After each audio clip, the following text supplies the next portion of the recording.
آج اگر ہم اپنے گھر میں بیٹھ کے اپنی مسجد میں بیٹھ کے حضور کی صورت میں انعام خداوندی کا شکریہ ادا کرتے ہیں تو اللہ کی رحمتوں سے بعید نہیں کہ اللہ فرشتوں سے کہے دیکھو صدیاں بیت گئیں یہ آج بھی شکرانہ ادا کر رہے ہیں اور یہ بات میری اور آپ کی بخشش کی ضمانت قرار پائے۔ تو حضور کی صورت میں جو انعام ہوا، حضرت حسان بن ثابت اکثر کہا کرتے تھے منّا علینا ربنا ام بعث فینا محمدا، ہمارے رب نے ہمارے اوپر احسان کر دیا ہے کہ محمد عربی عطا کر دی ہے۔ ساری زندگی سجدے میں سر رکھ کے شکر ادا کرتے رہیں، حق کے شکر پھر بھی ادا نہ ہو۔ ساری زندگی ان کے گیت گائیں۔ میں ایک رات کے میلاد کا صرف قائل نہیں ہوں کہ ایک رات میلاد کر لو اور پورا سال چھٹی، ساری زندگی حضور کا نام جپو، ساری زندگی حضور پہ درود پڑھو، لمحہ لمحہ حضور کے ذکر کا چراغاں کرو۔ صرف اپنے گھروں اور اپنے بازاروں میں جھنڈیاں ہی نہ لگاؤ بلکہ دل کے ایک ایک پرت پہ نام محمد کی جھنڈی لگاؤ۔ صرف منڈیروں پہ چراغاں ہی نہ کرو بلکہ دل کی اندھیر گلیوں میں بھی حضور کے نام کا چراغاں کرو، حضور پہ درود پڑھو، حضور کا ذکر کرو، اپنے بچوں کو بٹھا کر کے حضور کے قصیدے سناؤ، حضور کی شانیں سناؤ، حضور کی سیرت بتاؤ انہیں۔ اپنے گھر کے ماحول کے اندر، اپنی مسجد میں، اپنی گلی میں، اپنے دوستوں میں حضور کا ذکر کرو۔ دوستوں آپس میں بیٹھو تو کہو یار اللہ کا کتنا کرم ہو گیا کہ اللہ نے ہمیں حضور عطا کر دیا۔ دوستوں میں بیٹھے جب یوں بات کرو گے تو اللہ کی رحمتیں کس قدر تمہارے اوپر برسیں گی۔ اپنی عقیدتوں کا اظہار کرو، وہاں کمیت نہیں دیکھی جاتی، وہاں کیفیت دیکھی جاتی ہے، وہاں مقدار نہیں دیکھی جاتی، وہاں معیار دیکھا جاتا ہے۔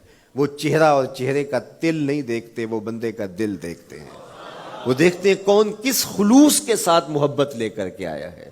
یار چہرہ تو چمکدار تھا، اسی لیے ابو لہب کہتے ہیں نا شعلے کی طرح چمکتا ہوا، لیکن جہنم کا ایندھن بنا، اور کالے رنگ والا، ہونٹ موٹے ہیں، لیکن کعبے کی چھت میں کھڑا اذان دے رہا ہے۔ تو عقیدتوں کے رنگ اور محبتوں کے رنگ حضور علیہ السلام کے ساتھ جب کوئی پیش کرتا ہے تو رائے گانی جاتی۔ یہ وفاداروں کا در ہے، یہاں بے وفائی کا تصور ہی نہیں ہے۔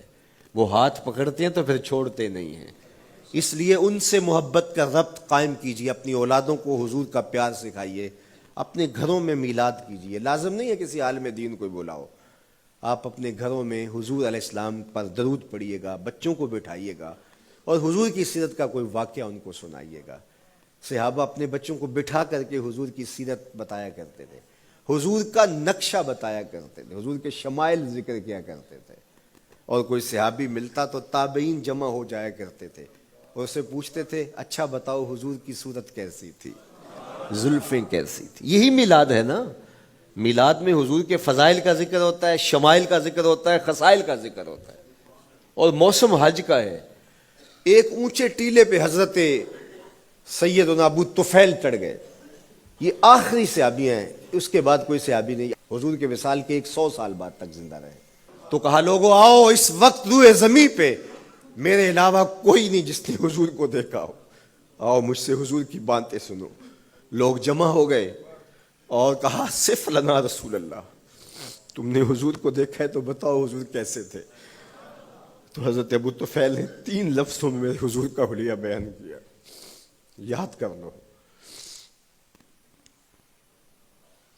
حضرت ابو طفیل نے کہا کان رسول اللہ صلی اللہ علیہ وسلم ابیض ملیحا مقصدا، ایک تو چٹے رنگ کے تھے، ایک تو حضور کا رنگ گورا تھا، دوسری بات ملیحا حضور کا حسن نمکین تھا، اور تیسرا مقصدا حضور متوازن تھے، نہ قد لمبا نہ قد پست، سوا صدر والبطن، سینہ اور پیٹ برابر، لیسا بالطویل الممغط ولا بالکثیر المتردد، نہ پست کے عجیب دکھائی دیں نہ اتنے لمبے کے عجیب لگیں بلکہ درمیانہ قد، لیکن اذا جامع القوم غامرہم، سن لو حضور کا قد تو درمیانہ تھا لیکن جب لوگوں کے درمیان چلتے حضور کے کندھے لوگوں کے سروں سے اونچے دکھائی دیتے۔ یہ اللہ نے شان دی اپنے محبوب کو۔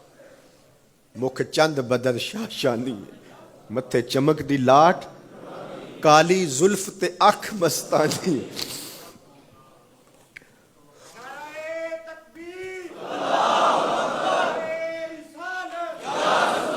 کالی زلف تے اکھ مستانی ہے، مخمور رکھی ہن مد بھریاں۔ حضور علیہ السلام کی جب آمد ہوئی، رحمت عالم صلی اللہ علیہ وسلم کو جب انہوں نے دیکھا نا تو اچانک ودا کے پہاڑوں کی اوٹ سے حضور دکھائی دیے۔ تو سیاہ پہاڑ ہیں، تو ان سے جب حضور کا چمکتا ہوا چہرہ دکھا نا تو بے ساختہ انہوں نے کہا طلع البدر علینا، وہ دیکھو چاند چڑھ گیا ہے، طلع البدر علینا، وہ دیکھو چاند چڑھ گیا۔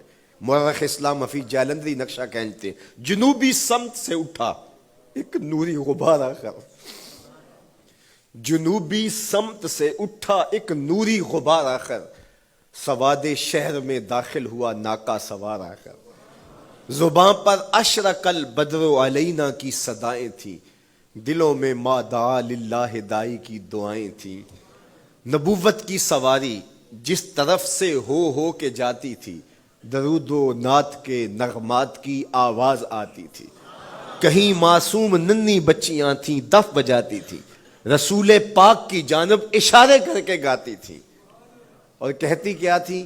ہم ہیں بچیاں نجار کے عالی گھرانے کی، خوشی ہے آمنہ کے لال کے تشریف لانے۔